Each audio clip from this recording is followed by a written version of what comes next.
2107 010002. Saya dari Fakultas Ilmu Kesehatan Masyarakat, Prodi Ilmu Kesehatan Masyarakat.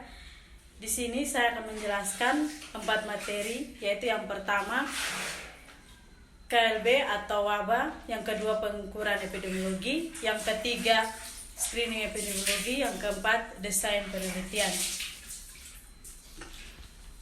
Baik, saya akan mulai materi yang pertama, yaitu adalah wabah. Wabah adalah peningkatan kejadian kesakitan atau kematian yang meluas secara cepat, baik dalam jumlah kasus maupun luas daerah penyakit, dan dapat menimbulkan malapetaka.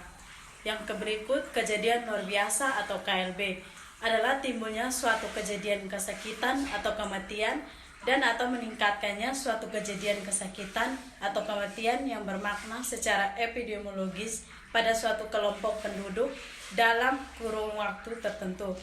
Sini saya mengambil 5 kriteria, yaitu yang pertama, meningkatkan kejadian kesakitan 2 kali atau lebih dibandingkan dengan kejadian kesakitan pada waktu yang lalu, yaitu jam, hari, minggu, bulan.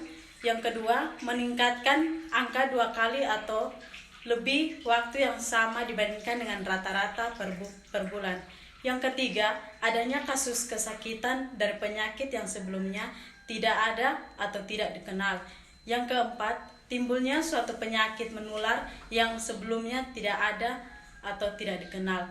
Yang kelima, angka rata-rata per bulan selama 1 tahun menunjukkan kenaikan 2 kali lipat atau lebih dibandingkan dengan angka rata-rata per bulan dari tahun sebelumnya.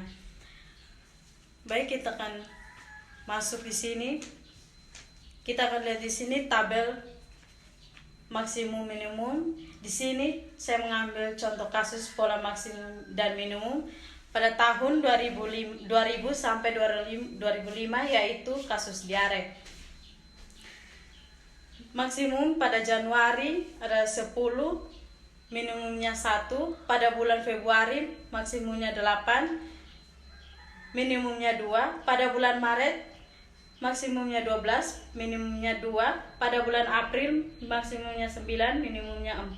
Pada bulan Mei maksimumnya 10, minimumnya 3. Pada bulan Juni maksimumnya 7, minimumnya 3. Pada bulan Juli maksimumnya 9, minimumnya 4. Agustus maksimumnya 9, minimumnya 2. Pada bulan September maksimumnya 9, minimumnya 1. Pada bulan Oktober maksimumnya 10, minimumnya 2. Berikutnya pada bulan November maksimumnya 9, minimumnya 3. Pada bulan Desember maksimumnya 10, minimumnya 4. Baik, saya akan melanjutkan materi yang kedua, pengukuran epidemiologi. Jumlah, yaitu jumlah penderita baru suatu penyakit yang ditemukan pada suatu jangka waktu tertentu, umumnya 1 tahun, dibandingkan dengan jumlah penduduk yang mungkin terkena penyakit baru tersebut pada pertengahan jangka waktu yang bersangkutan. Yang berikut, ukuran epidemiologi terdiri atas rate, rasio, dan proporsi. Pengertian penyaringan atau screening.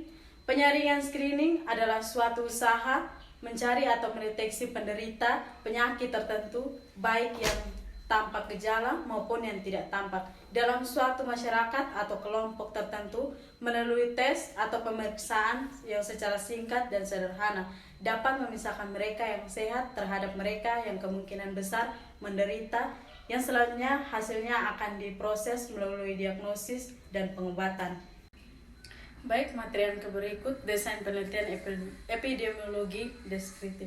Yang pertama, penelitian kolerasi populasi. Penelitian kolerasi populasi studi adalah studi epidemiologi yang berpopulasinya sebagai unit analisis dengan tujuan mendeskripsikan hubungan korelatif antara penyakit dengan faktor-faktor yang diduga sebagai determinan. Yang kedua, rangkaian berkala. Rangkaian berkala adalah rancangan penelitian yang bertujuan mendeskripsikan dan mempelajari frekuensi penyakit atau status kesehatan dan suatu atau beberapa populasi berdasarkan serangkaian pengamatan pada beberapa sekuens waktu. Dalam praktek epidemiologi, rangkaian berkala seringkali digunakan untuk yang pertama, meramalkan kejadian penyakit berikutnya berdasarkan pengalaman lampau. Yang kedua, mengetahui efektivitas intervensi kesehatan masyarakat. Yang berikut yang ketiga, penelitian potong lintang. Penelitian potong lintang adalah desain studi epidemiologi yang mempelajari hubungan penyakit dan paparan determinan dengan cara mengamati status paparan dan penyakit serentak pada individu dari populasi tunggal pada suatu saat atau periode. Tujuan penelitian potong lintang adalah untuk memperoleh gambaran pola penyakit dan determinannya pada populasi sasaran agar mampu menggambarkan karakteristik populasi sasaran secara akurat. Sekian dari saya, terima kasih.